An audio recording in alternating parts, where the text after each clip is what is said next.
Hi hello guys, welcome back to Aadya colourful. ನಾನು Suma. Friends, ಇವತ್ತಿನ ವಿಡಿಯೋದಲ್ಲಿ ಒಂದು ರೆಸಿಪಿನ ನಿಮ್ಮ ಜೊತೆ ಶೇರ್ ಮಾಡ್ತಾ ಇದ್ದೀನಿ. 1 ಕಪ್ ಅಕ್ಕಿಯಿಂದ ಈ ರೆಸಿಪಿನ ತಯಾರಿಸಿ ನೀವು ಇದಕ್ಕಿಂತ ಮುಂಚೆ ಯಾವತ್ತೂ ಕೂಡ ನೋಡಿರಲ್ಲ, ಹಾಗೆ ತಿಂದಿರಲ್ಲ ಅನಿಸುತ್ತೆ. ತುಂಬಾ ಟೇಸ್ಟಿಯಾಗಿ ಮತ್ತು ಈಸಿಯಾಗಿ ಮಾಡುವಂಥ ಒಂದು ರೈಸ್ ರೆಸಿಪಿನ ನಿಮ್ಮ ಜೊತೆ ಶೇರ್ ಮಾಡ್ಕೊಳ್ತಾ ಇದ್ದೀನಿ. ಸೊ ಫ್ರೆಂಡ್ಸ್, ನೀವ್ಯಾರಾದ್ರೂ ಫಸ್ಟ್ ಟೈಮ್ ನನ್ನ ಚಾನಲ್ಗೆ ವಿಸಿಟ್ ಮಾಡಿದರೆ ಪ್ಲೀಸ್ ನನ್ನ ಚಾನಲ್ನ ಸಬ್ಸ್ಕ್ರೈಬ್ ಮಾಡ್ಕೊಳ್ಳಿ, ಹಾಗೆ ಲೈಕ್ ಮಾಡಿ ಮತ್ತು ಶೇರ್ ಮಾಡಿ ಫ್ರೆಂಡ್ಸ್. ಓಕೆ, ಈ ಒಂದು ರೆಸಿಪಿ ಮಾಡೋದಕ್ಕೆ ಮೊದಲನೇದಾಗಿ 1 ಕಪ್ ಆಗುವಷ್ಟು ಅಕ್ಕಿಯನ್ನು ಉಪಯೋಗಿಸ್ತಾ ಇದ್ದೀನಿ. ಅಕ್ಕಿ ಅಂದರೆ ನಾವು ಊಟಕ್ಕೆ ಬಳಸ್ತೀವಲ್ಲ, ಸೊ ಆ ಅಕ್ಕಿಯನ್ನು ತಗೊಂಡಿದ್ದೀನಿ. ಸೊ ನೀವು ಯಾವ ಅಕ್ಕಿಯನ್ನು ಉಪಯೋಗಿಸ್ತೀರೋ ಊಟ ಮಾಡೋದಕ್ಕೆ, ಸೊ ಅದೇ ಒಂದು ರೈಸನ್ನು ಉಪಯೋಗಿಸಿ. ಸೊ ಈಗ ನಾನು ಅದನ್ನು 1 ಕಪ್ ಆಗೋಷ್ಟು ಅಕ್ಕಿಯನ್ನು ತಗೊಂಡಿದ್ದೀನಿ. ಯಾವುದೇ ಒಂದು ರೆಸಿಪಿ ಮಾಡಬೇಕಾದ್ರೆ ನೀವು 1 ಕಪ್ಪಿನ ಅಳತೆಯನ್ನು ತಗೊಳ್ಳಿ. ಒಂದು ಬೌಲ್ ಅಥವಾ 1 ಕಪ್ಪು, ಈ ಥರ ಯಾವುದೇ ಒಂದು ಬೌಲ್ಗಳನ್ನು ತಗೊಂಡ್ರು ಒಂದು ಮೆಜರ್ಮೆಂಟಿಗೆ ನಿಮಗೆ ಹೆಲ್ಪ್ ಆಗುತ್ತೆ. ನಾನಿಲ್ಲಿ 1 ಕಪ್ಪಿನ ಅಳತೆಯಲ್ಲಿ ತೊಗೊಂಡಿದ್ದೀನಿ. ಸೊ ಈ ಒಂದು ಬೌಲಲ್ಲಿ ನಾನು 1 ಕಪ್ ಆಗೋಷ್ಟು ಅಕ್ಕಿಯನ್ನು ತೊಗೊಂಡಿದ್ದೀನಿ. ನಂತರ ಒಂದು ಪ್ಯಾನಿಗೆ ಹಾಕಿ ನಾನು ಅದನ್ನು 1-2 ನಿಮಿಷದವರೆಗೂ ಕೂಡ ಸ್ಟವ್ನ ಲೋ ಫ್ಲೇಮಲ್ಲೇ ಇಟ್ಕೊಂಡು ಇದನ್ನು ಫ್ರೈ ಮಾಡ್ಕೊಳ್ಬೇಕಾಗುತ್ತೆ. ತುಂಬಾ ಈಸಿಯಾಗಿ ಟೇಸ್ಟಿಯಾಗಿ ಮಾಡುವಂಥ ಒಂದು ರುಚಿಯಾದ ಒಂದು ರೆಸಿಪಿ. ಇದಕ್ಕೆ ತುಪ್ಪ ಬೇಕು ಅಂತಲೇ ಏನಿಲ್ಲ, ತುಪ್ಪ ಇಲ್ಲದೆ ಕೂಡ ರುಚಿಯಾಗಿರುವಂಥ ಒಂದು ರೆಸಿಪಿನ ನೀವು ಖಂಡಿತವಾಗ್ಲೂ ತಯಾರಿಸ್ಬೋದು. ಸೊ ನೋಡಿ, ಕಲರ್ ಕೂಡ ಸ್ವಲ್ಪ ಚೇಂಜ್ ಆಗ್ತಾ ಇದೆ. ಹಾಗೆ ನಾವು ಸ್ವಲ್ಪ ಕಲರ್ ಚೇಂಜ್ ಆಗಬೇಕು, ನಮಗೆ ಪೂರ್ತಿಯಾಗಿ ಕಲರ್ ಚೇಂಜ್ ಆಗೋದು ಬೇಡ. ಅಲ್ಲಿವರೆಗೂ ಇದನ್ನು ಸ್ವಲ್ಪ ನಾವು ಫ್ರೈ ಮಾಡ್ಕೊಂಬಿಡೋಣ. ನೋಡಿದ್ರಲ್ಲ, ಈ ರೀತಿಯಾಗಿ ನಮಗೆ ಸ್ವಲ್ಪ ಕಲರ್ ಚೇಂಜ್ ಆಗಬೇಕು. ನಾವು ಪಾಯಸಕ್ಕೆ ಉಪಯೋಗಿಸ್ತೀವಲ್ಲ, ಆಗ ಫ್ರೈ ಮಾಡ್ಕೊಳ್ತೀವಲ್ವ, ಅದೇ ಥರ ಮಾಡ್ಕೋಬೇಕು. ಸೊ ನೀವು ಯಾರಾದರೂ ಅಕ್ಕಿ ಪಾಯಸನ ಹೇಗೆ ಮಾಡೋದು ಅಂತ ನಿಮಗೆ ಗೊತ್ತಿಲ್ಲ ಅಂದರೆ ಖಂಡಿತ ಕಾಮೆಂಟ್ ಸೆಕ್ಷನಲ್ಲಿ ತಿಳಿಸಿ. ತುಂಬಾ ಟೇಸ್ಟಿಯಾಗಿರುತ್ತೆ ಆ ಒಂದು ಪಾಯಸ. ಸೊ ನಾನು ನಿಮಗೆ ಬೇಕು ಅಂದರೆ ಆ ಒಂದು ವಿಡಿಯೋನು ಕೂಡ ಶೇರ್ ಮಾಡ್ಕೊಳ್ತೀನಿ. ಈಗ ನೋಡಿ, ಅಕ್ಕಿ ಫ್ರೈ ಮಾಡಿರೋವಂಥದ್ದನ್ನು ಒಂದು ತಟ್ಟೆಗೆ ಹಾಕಿ ಅದನ್ನು ತಣ್ಣಗೆ ಮಾಡ್ತಾಯಿದ್ದೀನಿ. ಸ್ವಲ್ಪ ತಣ್ಣಗಾಗಲಿ ಅಂತ. ಬಿಸಿ ಇರುತ್ತಲ್ವ, ಬಿಸಿ ಇದ್ದಾಗಲೇ ನಾವು ಅದನ್ನು ಜಾರಿಗೆ ಹಾಕಬಾರ್ದು. ಸೊ ಹಾಗಾಗಿ ಒಂದು 2-3 ನಿಮಿಷ ನಾವು ಹಾಗೆ ಅದನ್ನು ತಣ್ಣಗಾಗೋದಕ್ಕೆ ಬಿಟ್ಟರೆ ಬೇಗ ತಣ್ಣಗಾಗುತ್ತೆ. ಅಥವಾ ಫ್ಯಾನ್ ಗಾಳಿಲಿಟ್ಟರೆ 1 ನಿಮಿಷದಷ್ಟೊತ್ತಿಗೆ ಅದು ತಣ್ಣಗಾಗುತ್ತೆ. ಓಕೆ, ಸೊ ತಣ್ಣಗಾದ ನಂತರ ಇವಾಗ ನಾನು ಒಂದು ಮಿಕ್ಸಿ ಜಾರಿಗೆ ಈ ಒಂದು ಅಕ್ಕಿಯನ್ನು ಹಾಕ್ಕೊಳ್ತಾ ಇದ್ದೀನಿ. ನೋಡಿ, ಊಟಕ್ಕೆ ಬಳಸುವಂಥ ಅಕ್ಕಿಯನ್ನು ತಗೊಂಡಿರೋದು. ಸೊ ಈಗ ಇದನ್ನು ಪೌಡರ್ ಮಾಡ್ಕೊಂಬರೋಣ. ನುಣ್ಣಗೆ ಎಷ್ಟು ಸಾಧ್ಯ ಆಗುತ್ತೋ ಅಷ್ಟು ಇದನ್ನು ನುಣ್ಣಗೆ ಮಾಡಿಕೊಂಡು ಬರಬೇಕು. ನೋಡಿ, ನಾನು ಇದನ್ನು ಫುಲ್ ನುಣ್ಣಗೆ ಮಾಡ್ಕೊಂಬಂದಿದ್ದೀನಿ. ನಂತರ ಅದೇ ಪ್ಯಾನಿಗೆ ಮತ್ತೆ ಹಾಕ್ಕೊಳ್ತಾ ಇದ್ದೀನಿ ಪೌಡರ್ ಮಾಡಿರೋವಂಥದ್ದನ್ನು. ಅಕ್ಕಿಯನ್ನು ಹುರಿದು ನಂತರ ಮತ್ತೆ ಅದನ್ನು ಜಾರಿಗೆ ಹಾಕಿ ನಾವು ಪೌಡರ್ ಮಾಡಿಕೊಂಡು ನಂತರ ಆ ಪೌಡರ್ನ ಮತ್ತೆ ಈ ಒಂದು ಪ್ಯಾನಿಗೆ ಹಾಕ್ಕೊಳ್ತಾ ಇದ್ದೀನಿ. ಮತ್ತು ಇದನ್ನು 1 ಸೆಕೆಂಡ್ವರೆಗೂ ಇದನ್ನು ನಾವು ಹಾಗೆ ಫ್ರೈ ಮಾಡ್ಕೋಬೇಕು. 1 ನಿಮಿಷದವರೆಗೂ ಫ್ರೈ ಮಾಡ್ಕೊಳ್ಳೋಣ. ನೋಡಿ, ಸ್ಟವ್ನ ನೀವು ಆದಷ್ಟು ಲೋ ಫ್ಲೇಮಲ್ಲೇ ಇಟ್ಕೋಬೇಕು, ಹೈ ಫ್ಲೇಮ್ ಅಂತೂ ಮಾಡಲೇಬೇಡಿ. ಸೊ ನಾವು ಇದನ್ನು 1 ನಿಮಿಷದವರೆಗೂ ಅಂತ ಅಂದಾಗ ಈ ಪೌಡರ್ ಹೇಗೆ ಆಗುತ್ತೆ ಅನ್ನೋದನ್ನು ಕೂಡ ನಾನು ತೋರಿಸ್ತೀನಿ. ಫುಲ್ಲು ಸಾಫ್ಟಾಗುತ್ತೆ ಪೌಡರು, ಅಲ್ಲಿವರೆಗೂ ನಾವು ಇದನ್ನು ಫ್ರೈ ಮಾಡ್ಕೋಬೇಕಾಗುತ್ತೆ. ಸೊ ತುಂಬಾ ಟೇಸ್ಟಿಯಾಗಿ ಆಗುವಂಥ ಒಂದು ಸ್ವೀಟ್ ರೆಸಿಪಿ. ಸೊ ಫ್ರೆಂಡ್ಸ್, ನೀವು ಯಾವುದೇ ಹಬ್ಬಗಳಲ್ಲಿ ನೀವು ಈ ಒಂದು ಸ್ವೀಟನ್ನು ತಯಾರಿಸಿ ಕೂಡ ಮಾಡ್ಬೋದು, ಅಥವಾ ಎಲ್ಲಾದರೂ ಆಚೆ ಹೋಗ್ತೀವಿ ಅಂದಾಗಲೂ ಕೂಡ ರೆಡಿ ಮಾಡಿ ನೀವು ತೊಗೊಂಡು ಹೋಗ್ಬೋದು. ನಂತರ ಈಗ ಇನ್ನೊಂದು ಪ್ಯಾನ್ ತೊಗೊಂಡಿದ್ದೀನಿ. ಈ ಪ್ಯಾನ್ಗೆ 1 ಕಪ್ ಆಗುವಷ್ಟು ಸಕ್ಕರೆಯನ್ನು ತೊಗೊಂಡಿದ್ದೀನಿ. ನೋಡ್ಬೋದು ನೀವು, 1 ಕಪ್ ಸಕ್ಕರೆ ನೋಡಿದ್ರಲ್ಲ. ಈ 1 ಕಪ್ ಸಕ್ಕರೆಯನ್ನು ಈ ಪ್ಯಾನಿಗೆ ಹಾಕ್ಕೊಳ್ಳೋಣ. ನಿಮಗೆ ಸಕ್ಕರೆ ಬೇಡ ಅನ್ನೋದಾದರೆ, ಸಕ್ಕರೆ ಇಷ್ಟ ಇಲ್ಲ ಅನ್ನೋದಾದರೆ ನೀವು ಖಂಡಿತವಾಗ್ಲೂ ಬೆಲ್ಲವನ್ನು ಉಪಯೋಗಿಸಿ ಕೂಡ ಈ ಸ್ವೀಟನ್ನು ತಯಾರಿಸ್ಕೊಳ್ಬೋದು. ನಾನಿಲ್ಲಿ ಸಕ್ಕರೆಯನ್ನು ಉಪಯೋಗಿಸ್ಕೊಳ್ತಾ ಇದ್ದೀನಿ. ಸಕ್ಕರೆಯನ್ನು ಈ ರೀತಿ ನಾವು ಒಂದು ಪ್ಯಾನಲ್ಲಿ ಹರಡಬೇಕು. ನಾವು ಇದನ್ನು ಕರಗಿಸ್ಕೋಬೇಕಾಗತ್ತೆ. ಸೊ ಇದಕ್ಕೆ ನೀರು ಏನನ್ನು ಕೂಡ ಹಾಕೋದು ಬೇಡ, ಬರೀ ಸಕ್ಕರೆಯನ್ನು ಇಟ್ಟು ನಾವು ಸ್ಟವ್ನ ಆನ್ ಮಾಡಿ ಸ್ವಲ್ಪ ಹೊತ್ತು ಬಿಟ್ಟರೆ ನೋಡಿ, ಈ ರೀತಿ ಸಕ್ಕರೆ ಕರಗ್ತಾ ಬರುತ್ತೆ. ನೋಡಿದ್ರಲ್ಲ, ಹೀಗೆ ಸಕ್ಕರೆ ಕರಗ್ತಾ ಇರುತ್ತೆ.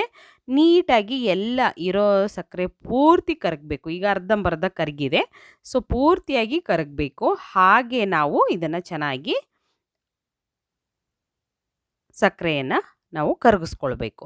ಸೊ ಫ್ರೆಂಡ್ಸ್, ಕೆಲವರೆಲ್ಲ ಹೇಳ್ತೀರಾ ತುಂಬಾ ಲೆಂತಿ ಆಯಿತು ವಿಡಿಯೋ, ಮತ್ತು ಕೆಲವ್ರು ಹೇಳ್ತೀರಾ ಮ್ಯಾಮ್ ಡೀಪಾಗಿ ನಮಗೆ ಎಕ್ಸ್ಪ್ಲೈನ್ ಮಾಡಿ ಅಂತ. ಕೆಲವರೆಲ್ಲ ತುಂಬಾ ಚಿಕ್ಕ ಮಕ್ಕಳಿಗೆ ಹೇಳ್ಕೊಡೋ ಹಾಗೆ ಹೇಳ್ಕೊಡ್ತೀರಾ ಅಂತ ಹೇಳ್ತೀರಾ. ಸೊ ಫ್ರೆಂಡ್ಸ್, ನಾವು ಅಡುಗೆ ಮಾಡ್ತಿರೋದ್ರಿಂದ ಇದರಲ್ಲಿ ಸ್ವಲ್ಪ ಹೆಚ್ಚು ಕಮ್ಮಿ ಆದರೆ ಖಂಡಿತ ಅಡುಗೆ ಕೆಟ್ಟೋಗೋ ಚಾನ್ಸಸ್ ಇರುತ್ತೆ. ಸೊ ಹಾಗಾಗಿ ನಾನೇನು ಮಾಡ್ತೀನಿ ಅಂದರೆ ಪಿನ್ ಪಾಯಿಂಟು ಸ್ವಲ್ಪನೂ ಬಿಡದ ಹಾಗೆ ನೀಟಾಗಿ ಎಕ್ಸ್ಪ್ಲೈನ್ ಮಾಡ್ತೀನಿ. ಕೆಲವೊಬ್ಬರು ಬೇಗ ಅರ್ಥ ಮಾಡ್ಕೊಳ್ಳೋ ಅಂಥವರಿಗೆ ಅದು ನೀಟಾಗಿ ಅರ್ಥ ಆಗುತ್ತೆ.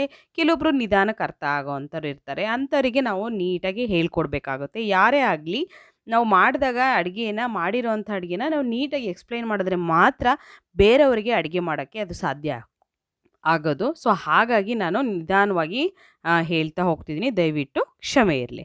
ಓಕೆ. ಸೊ ಈಗ ನೋಡಿ, ನಾನು ಅರ್ಧ ಕಪ್ ಹಾಲನ್ನು ತೊಗೊಂಡಿದ್ದೆ. ಕ್ಯಾರಮೆಲ್ ಆದ ತಕ್ಷಣ ಅದಕ್ಕೆ ನಾವು ಹಾಲನ್ನು ಹಾಕಿ ಮಿಕ್ಸ್ ಮಾಡ್ಕೋಬೇಕು. ಮಿಕ್ಸ್ ಮಾಡಿದ ನಂತರ ಮತ್ತೆ ನಾವು ಕರಗಿಸ್ಕೊಂಡು ಅದನ್ನು ನೀಟಾಗಿ, ನಂತರ ಈಗ ಅರ್ಧ ಕಪ್ ಆಗೋಷ್ಟು ನಾನು ಕೋಕೋನಟ್ ಪೌಡರ್ನ ಹಾಕ್ಕೊಂಡಿದ್ದೀನಿ ಇಲ್ಲಿ. ನೋಡಿ, ನಾನು ಅರ್ಧ ಕಪ್ ಆಗೋಷ್ಟು ಕೋಕೋನಟ್ ಪೌಡರ್ನ ಹಾಕಿದ್ದೀನಿ. ನೀವು ಡೆಸಿಕೇಟೆಡ್ ಕೋಕೋನಟ್ ಪೌಡರ್ ಇದ್ದರೆ ಅದನ್ನು ಕೂಡ ಉಪಯೋಗಿಸ್ಬೋದು, ಅಥವಾ ಮನೆಯಲ್ಲಿರೋಂಥ ಕೊಬ್ಬರಿಯನ್ನೇ ಪೌಡರ್ ಮಾಡಿರೋವಂಥದ್ದಿದ್ದರೆ ಅದನ್ನು ಕೂಡ ಉಪಯೋಗಿಸ್ಬೋದು ಫ್ರೆಂಡ್ಸ್. ಓಕೆ. ಈಗ ಚೆನ್ನಾಗಿ ಅದನ್ನು ಮಿಕ್ಸ್ ಮಾಡ್ಕೊಳ್ಳೋಣ. ಮಿಕ್ಸ್ ಮಾಡಿ 1 ಸೆಕೆಂಡ್ ಆದ ನಂತರ ಇವಾಗ ನಾವು ಅಕ್ಕಿಯ ಹುಡಿ ಇದೆಯಲ್ಲ, ಅಕ್ಕಿಯ ಪೌಡರು, ಅದನ್ನು ಹಾಕ್ಕೊಳ್ಳೋಣ. ಅಕ್ಕಿ ಹಿಟ್ಟಿದೆಯಲ್ಲ, ಸೊ ಅದನ್ನು ಹಾಕ್ಕೊಳ್ತಾ ಇದ್ದೀನಿ. ಈಗ ಸ್ವಲ್ಪ ಸ್ವಲ್ಪನೇ ನಾವು ಹಾಕ್ಕೊಳ್ಬೇಕು. ನೀವು ಜಾಸ್ತಿ ಪೌಡರ್ ಮಾಡಿಟ್ಟಿದ್ರೆ ನೋಡಿಕೊಂಡು ಉಪಯೋಗಿಸಿ.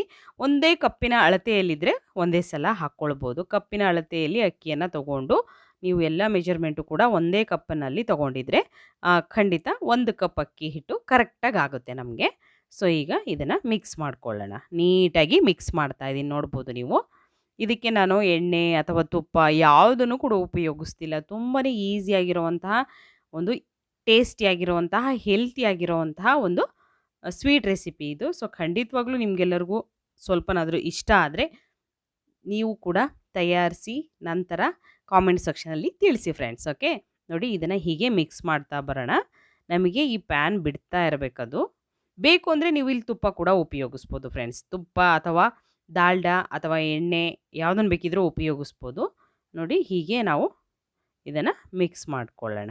ನೋಡ್ಬೋದು ನೀವು, ಇಷ್ಟು ಗಟ್ಟಿ ಆಗ್ತಾ ಇರಬೇಕು. ನಮಗೆ ಬರ್ಫಿ ಮಾಡೋದಕ್ಕೆ ಹೇಗೆ ಬೇಕೋ ಹಾಗೆ ನಾವು ಇದನ್ನು ರೆಡಿ ಮಾಡ್ಕೊಳ್ಬೇಕಾಗುತ್ತೆ. ನೋಡಿ, ಹೀಗೆ ಇದನ್ನು ಫ್ರೆಂಡ್ಸ್, ನನ್ನ ಇನ್ನೊಂದು ಚಾನಲ್ ಕೂಡ ಇದೆ, ಆದ್ಯ ಕಲರ್ಫುಲ್ ವ್ಲಾಗ್ಸ್ ಅನ್ನೋದು. ಸೊ ನನ್ನ ಡೈಲಿ ರೊಟೀನ್ ಮತ್ತು ನನ್ನ ಟ್ರಿಪ್ಪಿನ ಯಾವುದೇ ಒಂದು ಫಂಕ್ಷನ್ ಏನೇ ಇದ್ದರೂ ಕೂಡ ನಾನು ಅದನ್ನು ಶೇರ್ ಮಾಡ್ತೀನಿ, ನನ್ನ ಲೈಫ್ ಸ್ಟೈಲನ್ನು ನನ್ನ ವ್ಲಾಗ್ಸ್ ಚಾನಲ್ಲಿ. ಸೊ ನಿಮಗೆ ಯಾರಿಗಾದರೂ ಬೇಕು ಅಂದರೆ ಖಂಡಿತ ನಾನು ಈ ವಿಡಿಯೋ ಡಿಸ್ಕ್ರಿಪ್ಷನಲ್ಲಿ ನನ್ನ ಆ ಚಾನಲ್ನ ಲಿಂಕನ್ನು ಹಾಕಿರ್ತೀನಿ, ಆದ್ಯ ಕಲರ್ಫುಲ್ ವ್ಲಾಗ್ಸ್ ಅನ್ನೋದು.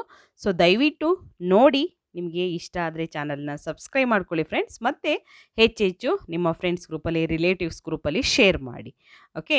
ಈಗ ನೋಡಿ, ನಾನು ಅದನ್ನು ಚೆನ್ನಾಗಿ ಮಿಕ್ಸ್ ಮಾಡಿ ನಂತರ ಒಂದು ತಟ್ಟೆಗೆ ಸ್ವಲ್ಪ ನಾನು ಆಯಿಲನ್ನು ಗ್ರೀಸ್ ಮಾಡಿದ್ದೆ. ಆಯಿಲ್ ಅಥವಾ ತುಪ್ಪ ಯಾವುದನ್ನು ಬೇಕಿರೋ ನೀವು ತೊಗೊಳ್ಬೋದು, ಸ್ವಲ್ಪ, ಅಥವಾ ಬಟರ್ ಪೇಪರ್ ಇದ್ದರೆ ಬಟರ್ ಪೇಪರ್ ಮೇಲೆ ಕೂಡ ಹಾಕ್ಕೊಳ್ಬೋದು.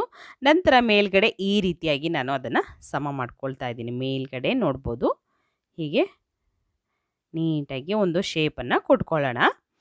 1 ಕಪ್ ಅಕ್ಕಿಯಿಂದ ಈ ರೆಸಿಪಿ ತಯಾರಿಸಿ ನೀವು ಇದಕ್ಕಿಂತ ಮುಂಚೆ ಯಾವತ್ತೂ ಕೂಡ ನೋಡಿರಲ್ಲ, ಹಾಗೆ ತಿಂದಿರಲ್ಲ. ತುಂಬಾ ಈಸಿಯಾಗಿರೋವಂಥ ಒಂದು ಟೇಸ್ಟಿಯಾಗಿರುವಂಥ ಒಂದು ಸ್ವೀಟು. ಸೊ ಖಂಡಿತ ಒಂದು ಸಲ ತಯಾರಿಸಿ ತಿಂದರೆ ಇದರ ರುಚಿನ ನೀವು ಅಂತೂ ಖಂಡಿತವಾಗ್ಲೂ ಮರೆಯೋದಿಲ್ಲ. ತುಂಬಾ ಈಸಿಯಾಗಿ ಆಗುತ್ತೆ. ಈಗ ಒಂದು 5ರಿಂದ 10 ನಿಮಿಷ ನಾನು ರೆಸ್ಟಿಗೆ ಇಟ್ಟಿದ್ದೆ. ನಂತರ ಈಗ ಕಟ್ ಮಾಡ್ಕೊಳ್ತಾ ಇದ್ದೀನಿ. ಕಟ್ ಮಾಡಿ ಬೇಕು ಅಂತಂದರೆ ನೀವು ಇನ್ನೂ ಒಂದು ಹಾಫ್ ಆನ್ ಅವರು ಬೇಕಿದ್ರೆ ಹಾಗೆ ಇಡ್ಬೋದು, ಇಲ್ಲ ಅನ್ನೋದಾದರೆ ಹಾಗೆ ಕೂಡ ಸರ್ವ್ ಮಾಡ್ಬೋದು. ಜಾಸ್ತಿ ಗಟ್ಟಿ ಆದರೆ ಅಷ್ಟು ಚೆನ್ನಾಗಿರೋದಿಲ್ಲ. ಸೊ ಹಾಗಾಗಿ ನಾನು ಈ ರೀತಿಯಾಗಿದ್ದಾಗಲೇ ಇದನ್ನು ಕಟ್ ಮಾಡಿ ನಿಮಗೆ ತೋರಿಸ್ತಾ ಇದ್ದೀನಿ.